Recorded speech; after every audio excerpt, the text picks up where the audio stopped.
ইচ্ছে থাকলে মানুষ অনেক কিছু করতে পারে। হাজারটা কাজের ব্যস্ততার ভিড়েও আপনাকে একটা কল করতে পারে, আপনার মেসেজগুলো দেখে দেখে রিপ্লাই করতে পারে।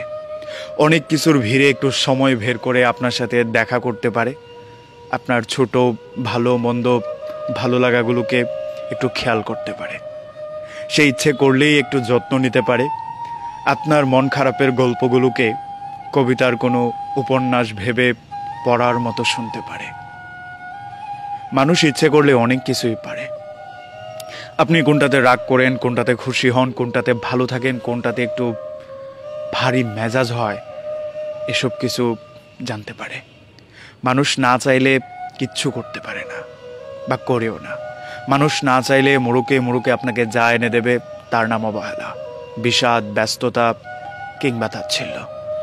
এগুলো নিয়ে হয়তো আপনি এগোতে পারবেন, কিন্তু সম্পর্কটাকে সুস্থ রাখতে পারবেন না। ধীরে ধীরে দেখবেন আপনার সুস্থ সুন্দর একটা স্বাবলম্বী সম্পর্ক অসুস্থ হয়ে ক্যান্সারে আক্রান্ত হয়ে গিয়েছে। যতই চেষ্টা করছেন একা আর টেনে নিতে পারছেন না। অসুস্থ দেহের মতো আপনি ক্লান্ত হয়ে পড়েছেন। যে মানুষটা একটা সময় চোখ ভরে আপনাকে দেখত, মুগ্ধ হয়ে আপনার দিকে তাকিয়ে থাকতো, সেই মানুষটার চেহারায় আপনার প্রতি বিষণ্ণতা। আপনাকে দেখলে তার একটা বিরক্তির ছাপ ভেসে ওঠে। এগুলো হয়, এগুলো কমন। সম্পর্কের দিন বেড়ে গেলে কিছু মানুষ সম্পর্কের প্রতি একটা অনীহা নিয়ে আসে, তৃপ্ততা নিয়ে আসে। তখন সুন্দর কথা, ভালো ব্যবহার, সুন্দরভাবে বাঁচতে চাওয়া, এগুলো শুধুমাত্র একটা আপেক্ষিক বিষয় হয়ে যায়।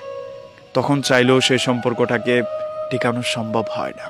ওই যে মানুষ চায় না বলেই এগুলো হয়, অথচ মানুষ চাইলে কত কিছু পারে।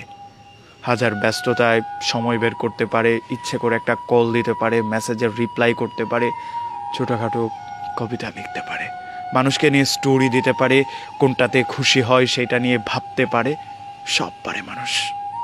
কিন্তু মানুষ চায় না বলেই একটা সুস্থ সুন্দর সাবলীল সম্পর্ক অসুস্থ হয়ে যায়, একেবারে নষ্ট হয়ে যায়।